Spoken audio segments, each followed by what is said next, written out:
जहां पर चारधाम की यात्रा शुरू हो चुकी है। ये बता दें आपको, केदारनाथ के कपाट खुल चुके हैं। तमाम श्रद्धालु जो हैं वो केदारनाथ दर्शन के लिए पहुंच रहे हैं, लेकिन इस बीच बद्रीनाथ धाम के कपाट भी कल खुलने वाले हैं। 7:10 पर सुबह कल बद्रीधाम के कपाट भी खुल जाएंगे, जहां पर लोग दर्शन कर पाएंगे। हालांकि इस बीच आपको ये जानकारी भी दे दें, मौसम काफी ज्यादा यहाँ पर खराब एक तरीके से है, क्योंकि बर्फबारी हो रही है, बारिश का अलर्ट भी हुआ है यहाँ पर, और ऐसे में लोगों को एहतियात बरतने को कहा गया है। फिलहाल रजिस्ट्रेशन पर भी रोक लगा दी गई है, क्योंकि जो लोग यहाँ पर पहुंच रहे हैं उनको परेशानी ना हो, या फिर जो लोग यहाँ पर पहले से मौजूद हैं उनके लिए दिक्कतें उत्पन्न ना हो, तो इसीलिए ज्यादा भीड़ ना हो। अभी फिलहाल रजिस्ट्रेशन जो है वो रोके गए हैं, लेकिन कल बद्रीधाम के कपाट जो है 7:10 पर खोल दिए जाएंगे। पाटकेश्वर से आज उत्सव डोली रवाना होगी और थोड़ी देर में कुबेर उद्धव जी की उत्सव डोली रवाना होगी। शंकराचार्य की गद्दी भी बद्रीनाथ धाम के लिए रवाना होगी, और इस वक्त हमारे साथ हमारे सहयोगी भी ज्यादा जानकारी के साथ जुड़ चुके हैं, उन्हीं का हम रुख कर लेते हैं। अभी क्या जानकारी है, क्योंकि कल 7:10 पर बद्रीनाथ के कपाट भी खुलने वाले हैं।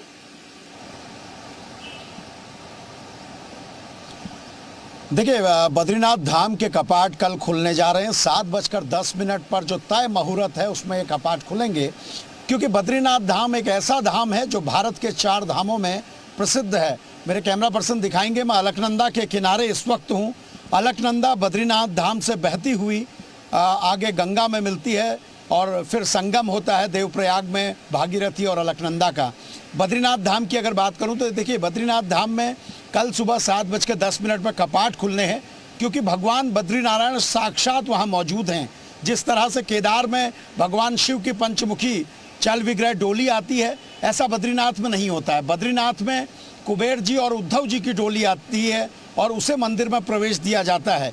6 महीने नर सेवा, 6 महीने नारायण सेवा, यानी 6 महीने जो मनुष्य हैं वो भगवान की पूजा करते हैं। यानी कल जब कपाट खुलेंगे तो उसके बाद तमाम जो लोग हैं वो भगवान की पूजा करेंगे, और जब कपाट बंद होते हैं तो सभी देवता भगवान की पूजा करते हैं, क्योंकि बद्रीनाथ को कहा गया है कि बद्रीनाथ न भूतो न भविष्यति, ऐसा क्षेत्र जो न भूतकाल में कभी था न भविष्य में कभी होगा, और इसीलिए बद्रीनाथ का महत्व ज़्यादा है।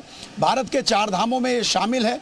और दूसरी बात सबसे बड़ी यह है कि जो श्रद्धालुओं का इंतज़ार था 6 महीने का, वो ख़त्म होता है, और इस बद्रीनाथ से जुड़ी हुई तमाम जो प्रक्रियाएं हैं वो भी हम आपको बताते रहेंगे।